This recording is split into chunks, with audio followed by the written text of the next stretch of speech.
Everyone, you are welcome to SSB Pharma Learning YouTube channel. I, Dr. Shamsher Singh, today going to discuss with you about allergy.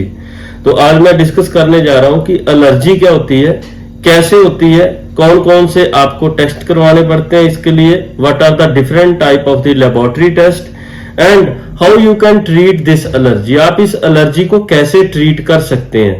So basically अगर हम बात करें तो allergy, जिसको हम खुजली भी कहते हैं, रेड बम्पी स्किन भी कहते हैं, आर्टिकेरिया भी कहते हैं. सो ऐसे इसको कई नाम दिए जाते हैं. Basically if you see, allergy क्या होती है, it is the response of your body toward allergen. Allergen mean antigen. जब भी आपकी बॉडी किसी एंटीजन की तरफ एक्सपोज होती है तो आपकी बॉडी का इम्यून सिस्टम उसके अगेंस्ट काम करता है, और वो जो इम्यून सिस्टम अपने इम्यून सेल्स को प्रोड्यूस करता है, जब वो आपकी बॉडी में एंटीजन को पकड़ते हैं और न्यूट्रलाइज करने की कोशिश करते हैं, उस टाइम पे एक रिस्पांस प्रोड्यूस होता है जिसको हम एलर्जी कहते हैं, रेड स्पॉट कहते हैं और आर्टिकेरिया कहते हैं. अब ये एक आपकी बॉडी का नॉर्मल रिस्पांस है. अगर हम ये कहें कि एलर्जी नहीं होनी चाहिए तो that is a bad thing. कभी भी आपकी बॉडी का अगर हम रिस्पांस देखना चाहे तो रिस्पांस अच्छा होना चाहिए. इसका मतलब जब भी आप एक्सपोज होते हैं तो कभी कभार अगर आपकी body toward allergen respond देती है तो that is a good thing. But अगर ये चीज कंटिन्यू परसिस्ट करती है आपकी लाइफ में डे बाय डे और on the basis of week, हफ्ते में कई बार होती है, तो ये अच्छी चीज नहीं है. Then we have to treat it. अगर हम बात करें इसके बारे में, कुछ मिथ है कि जैसे कुछ लोग कहते हैं कि एलर्जी किसी के साथ हम खाना खाएं उससे भी एलर्जी हो जाती है. ऐसा नहीं होता. अगर हम कई कपड़े शेयर करते हैं, कुछ क्लोथ अपने शेयर करते हैं, उससे एलर्जी होती है, तो then some type of allergy can be there by sharing of some items. अगर आप कुछ चीजें शेयर करते हैं उसमें कुछ टाइप की एलर्जी शेयर होती है. बट अगर हम ये कहें कि कुछ सीजनल टाइप की एलर्जी है, मॉनसून के साथ रिलेटेड एलर्जी है, या कुछ normal type of skin allergy है जिसमें हमारी स्किन पे रेड स्पॉट्स रहते हैं, तो ऐसी एलर्जी कभी भी ट्रांसफर नहीं होती. दूसरा ये रहता है, कई कुछ लोग ये कहते हैं कि मेरे को फूड प्रोडक्ट्स से एलर्जी है, those products which are available in the market. ऐसा कभी नहीं होता कि सभी को फूड प्रोडक्ट्स के साथ एलर्जी होती है. अगर आपको ऐसा है तो आप कई बार अपनी फास्टिंग कंडीशन में देख सकते हैं कि आपने सुबह से शाम तक खाना नहीं खाया, तो उस टाइम पे अगर आपको एलर्जी नहीं है then you can analyse itself. आप अपने आप को एनालाइज कर सकते हैं कि ये फूड एसोसिएटेड एलर्जी है या some other type of allergy है. उसके बाद क्या रहता है, जब भी किसी को एलर्जी होती है तो then we visit to the doctor. हम डॉक्टर से चेक करवाते हैं और हम ट्रीटमेंट लेना स्टार्ट कर देते हैं. अगर हमें आराम नहीं आ रहा, हमें रिलीफ नहीं मिल रहा, तो हम क्या करते हैं, वी चेंज द डॉक्टर. तो ऐसा करने से एलर्जी कभी भी ट्रीट नहीं होती. और दूसरा हम ये भी अगर कहें कि एलर्जी जो है ये किस किस से होती है, so there are so many things which are responsible to cause allergy. जैसे कि मैंने आपको पहले बताया, that is any kind of pathogens. Pathogen mean they are like a antigen.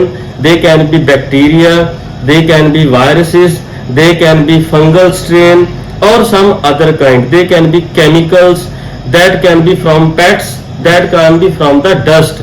और कई बार हम ऐसा देखते हैं कि जैसे हम फैन है, अपने रूम पे बैठते हैं तो हमारे फैन के ऊपर बहुत डस्ट होता है, तो कुछ लोग उस टाइप की एलर्जी से भी सफर करते हैं. So we must clean our continuously using things. जो हम डेली यूज करते हैं उसको हम क्लीन करें. जैसे हमारा फैन है, जैसे हम अपना फ्रिज में कुछ ना कुछ सामान रखते हैं तो हम उसको डेली टच करते हैं. अपनी बेडशीट को प्रॉपर क्लीन करें. उसके बाद जैसे हम हैंकी, जो भी क्लोथ यूज करते हैं, उसको कई बार हम प्रेस करने के बाद, आयरन करने के बाद कुछ टाइम के लिए रख देते हैं, उस पर डस्ट होता है, then we use that type of the clothes.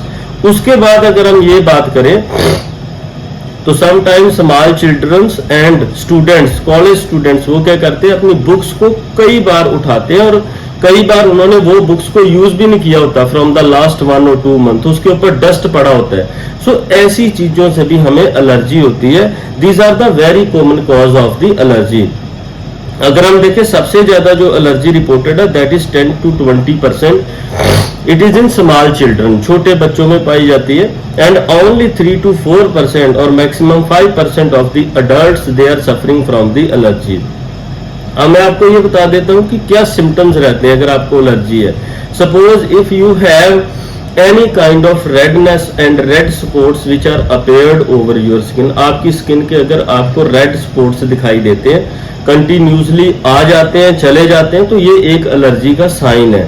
दूसरा, अगर आपके फेस पे रेडनेस रहती है, आपको ऐसे लगता है कि यू आर फीलिंग हॉट, आपको ऐसे लगता है जैसे हीट रिलीज हो रहा है, तो ये भी एक साइन ऑफ एलर्जी है। कई बार ये बढ़ जाता है तो हमारे फेस पे स्वेलिंग आ जाती है, आईलिड्स पे स्वेलिंग आ जाती है, ये भी एक एलर्जी का साइन है।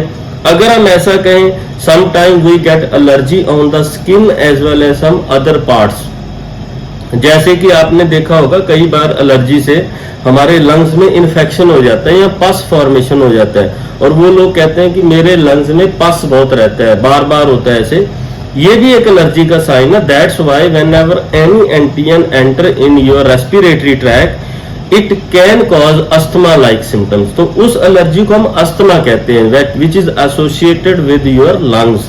कई बार अगर आप देखें कि आपके पाँव में जो आपकी फिंगर्स हैं उसके सेंटर में व्हाइटिश जो होता है वो फंगल एलर्जी होती है, that is also a type of allergy. So ये बहुत से सिम्टम ऐसे रहते हैं, आपकी आईज का स्वेल अप हो जाना, फेस का स्वेलिंग हो जाना, हैंड्स पे स्वेलिंग हो जाना, और red type of spots appear होना, that sometime can be associated with the clothes, जो आप सिंथेटिक कपड़े यूज करते हैं उससे भी हो सकता है। आज की डेट में जैसे मानसून चल रहा है, इससे भी एलर्जी होता है। और कई बार जिनको पाँव में होता है वो जिस टाइप के जूते यूज करते हैं, sometime we never use leather shoes, तो वो कई बार लेदर शूज ले लेते हैं, उनको उससे भी एलर्जी हो जाता है। So that mean there is a no single cause for the allergy. अगर हम ये कहें कि आप इसको कैसे टेस्ट करवा सकते हैं, हाउ यू कैन प्रेडिक्ट, आपको कौन कौन से टेस्ट करवाने चाहिए, जो सबसे बेस्ट टेस्ट है फॉर द एलर्जी वो आपका CBC, complete blood cell count. आप कभी भी लैब पे जाते हैं तो you must firstly consult the doctor, आप डॉक्टर को भी कंसल्ट करें, डोंट डू सेल्फ मेडिकेशंस। आप क्या करें, उसमें सीबीसी करवाएं, आपका कंप्लीट ब्लड सेल काउंट, उस पर आपको total leucocyte count, monocyte, lymphocyte, ये सब पता चल जाता है, because these are the cells which are associated with the allergy conditions. अगर मैं उसके बाद बात करूं तो we must do the thyroid test, हमें T3, T4, TSH का टेस्ट करवाना चाहिए। उसके बाद हमें लिवर टेस्ट भी करवाने चाहिए। लिवर में जैसे हमारे लिवर फंक्शन टेस्ट आ जाते हैं, HGOT, HEPT, जिसको हम ALT, AST भी कहते हैं, total bilirubin, some time we must do cholesterol, protein, triglyceride, ये टेस्ट भी हमें करवाने चाहिए। उसके बाद we also must do vitamin B12 test, हमें विटामिन B12 जिसको साइनोकोबैलामिन कहते हैं उसका भी हमें लैब टेस्ट करवाना चाहिए। और जो लास्ट पे मेन आ जाता है वो ये आ जाता है IgE antibody. So this is a antibody which is sometime commonly release in the blood of the patient who suffer from the allergy. तो जैसे IgE, समटाइम IgG, ऐसी एंटीबॉडी जो रहती हैं वो भी एलर्जी रिस्पॉन्स के साथ एसोसिएटेड रहती हैं, तो उसका भी हमें टेस्ट जरूर करवाना चाहिए। अब उसके बाद ये आ जाता है कि how we should treat the allergy, हमें एलर्जी का ट्रीटमेंट कैसे करना चाहिए। आपको कुछ बेसिक चीजें बता देता हूं जैसे कि आप एलर्जी से बच सकते हैं।